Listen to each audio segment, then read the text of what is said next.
स्थगिता। भूपाल सिंह काकरान ने कहा, देश में एक बार फिर अन्ना हजारे आपको एक बड़े और एक नए संगठन का नेतृत्व करते नजर आएंगे। नई दिल्ली के उत्तराखंड सदन में किसानों के द्वारा वरिष्ठ समाजसेवी अन्ना हजारे और किसानों के बीच हुई वार्ता के संबंध में राष्ट्रीय लोक आंदोलन न्यास के बैनर तले प्रेस कॉन्फ्रेंस की गई। इस मौके पर किसान नेता जगदीश प्रसाद सोलंकी, मेहरबान अली, देवराज मलिक, जगवीर घसला चौ, भूपाल सिंह काकरान, दलवीर रेड्डू, श्रीचंद जैन, प्रदीप धनकर आदि मौजूद थे। महाराष्ट्र में अन्ना हजारे के गांव रालेगंज सिद्धि में हाल ही में देशभर के किसान नेता व सामाजिक लोग जुटे, जिन्होंने वहां एक बैठक में रालेगंज में राष्ट्रीय लोक जन आंदोलन न्यास के नाम से एक संगठन को बनाने पर न सिर्फ चर्चा हुई, बल्कि इसमें कुछ राज्य के लोगों को कुछ जिम्मेदारियां भी दी गई हैं। इस संगठन के माध्यम से लोकपाल का, किसानों का, बेरोजगारों का और भ्रष्टाचार जैसे कई मुद्दे उठाए जाएंगे। नई दिल्ली के उत्तराखंड भवन में हुई प्रेस वार्ता में अन्ना टीम के भूपाल सिंह चौधरी ने बताया कि हाल ही में महाराष्ट्र के रालेगंज सिद्धि में 2 दिवसीय एक कार्यशाला का आयोजन किया गया, जिसमें अन्ना हजारे के नेतृत्व में देश के 17 राज्यों के प्रमुख चयनित लोगों ने हिस्सा लिया। भूपाल सिंह चौधरी ने कहा कि कल्पना इनामदार, जो कि देश की एक बड़ी समाजसेवी हैं, उनके नेतृत्व में अब इस संगठन को पूरे देश के कोने कोने में ले जाने का कार्य किया जा रहा है। भूपाल चौधरी ने बताया कि अन्ना की इस नई टीम में सामाजिक क्षेत्रों से जुड़े लोग हैं।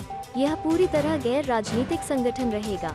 इसे इस आंदोलन की जो रूपरेखा तय होने जा रही है, भगवान बद्री साल जी अपना आशीर्वाद देंगे।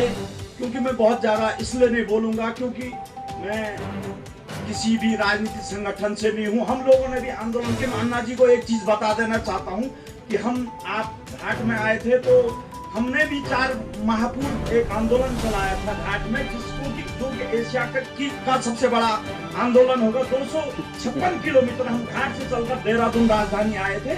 केवल जिस सड़क से आप गए थे उसको चौड़ी करने के लिए हम भी 4 माह बैठे। अभी तक भी सरकार ने उसके बारे में सुना नहीं। ये हमारी व्यक्तिगत मांग है। पर जो सरकार के सामने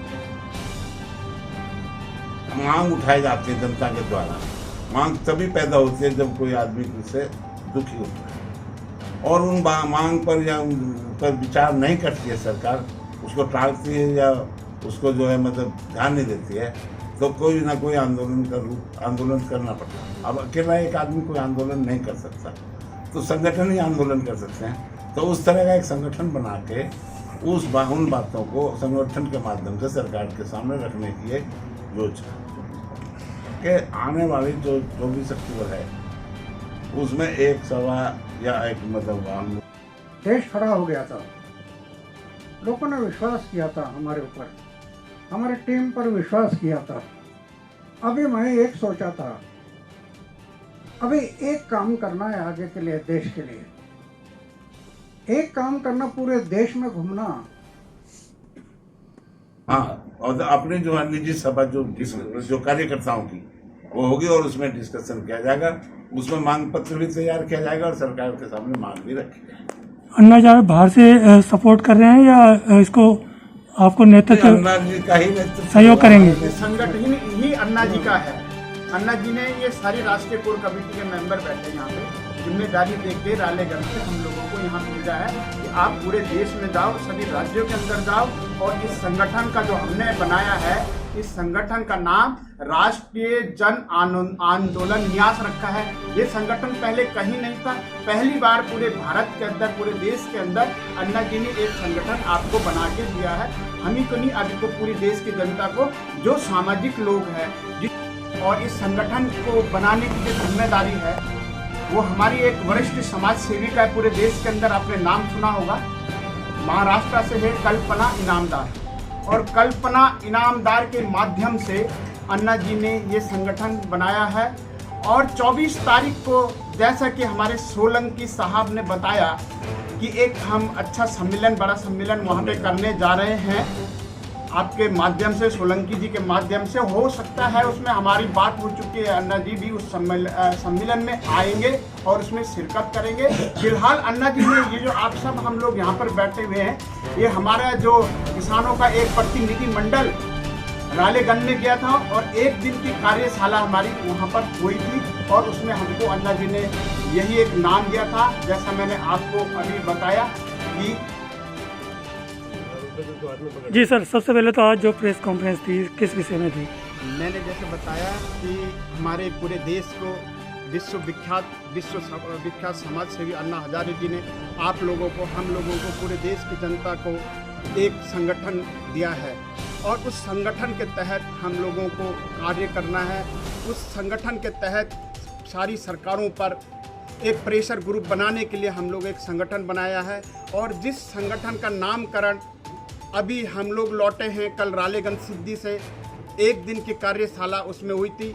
उसमें 17 राज्यों के लोग वहाँ पर वो आए थे और काफ़ी किसानों की संख्या में कई किसानों के संगठन भी वहाँ पर मौजूद थे। कई किसानों ने अन्ना जी से संगठन के लिए और आंदोलन के लिए सहयोग भी मांगा है और अन्ना जी ने उनको समर्थन दिया है। अन्ना जी ने कहा है कि मैं 2018 में भी इस आंदोलन की जो किसान आंदोलन चल रहा है इसकी शुरुआत 2018 से रामलीला के मैदान में अन्ना जी ने 2018 में की थी, जिसमें हम सब लोग, आप लोग साथ थे। लेकिन कुछ लोग उस टाइम साथ नहीं दे पाए क्योंकि उस टाइम मोदी जी की लहर कुछ ज़्यादा ही थी, इसलिए लोग मोदी जी कर रहे थे, इसलिए अन्ना जी का लोगों ने साथ नहीं दिया और वो आंदोलन आज चल रहा है और वो बहुत बड़ा रूप ले चुका है किसान आंदोलन। उसी टाइम से 2018 से आज 21 तक चल रहा है। लोग कहते हैं कि 9 महीने में, 9 महीने नहीं, मैं कहूँगा तो 2018 से ये आंदोलन शुरू किया हुआ और जब ये इस आंदोलन को चलते चलते 9 महीने हुए